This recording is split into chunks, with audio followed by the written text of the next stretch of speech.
நல்ல சீமானுடைய பேச்சு குறித்து சொல்லணும் அப்படின்னா, இப்ப நம்ம ஊர்ல சொல்லுவாங்க, குடிகாரம் பேச்சு விடிஞ்சா போச்சுன்னு. அதுக்கும் சீமானுடைய இந்த வாக்குறுதிக்கும் வந்து அதிக வித்தியாசம் இல்ல. சென்னை விமான நிலையத்துல ஒரு 10 மைக்கு முன்னால ஒண்ணு சொல்லுவாரு.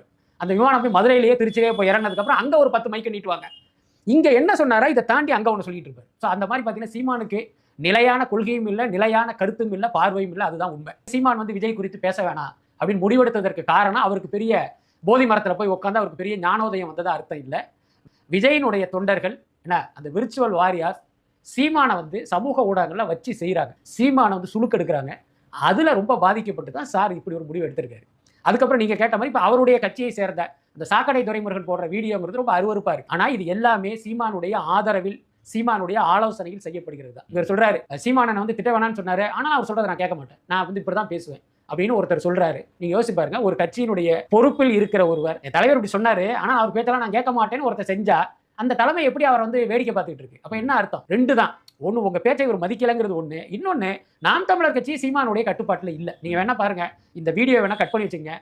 எதிர்காலத்தில் இந்த கட்சியை சாக்கடை துரைமுருகன் கைப்பற்றுகிற காலம் வரும். சீமான வந்து கருவேப்பிலை மாதிரி தூக்கி வெளியில போடுறாங்களா இல்லையான்னு பாருங்க. அதற்கான அறிகுறி தான் இந்த ஆபாச அருவருப்பான வீடியோக்கள்.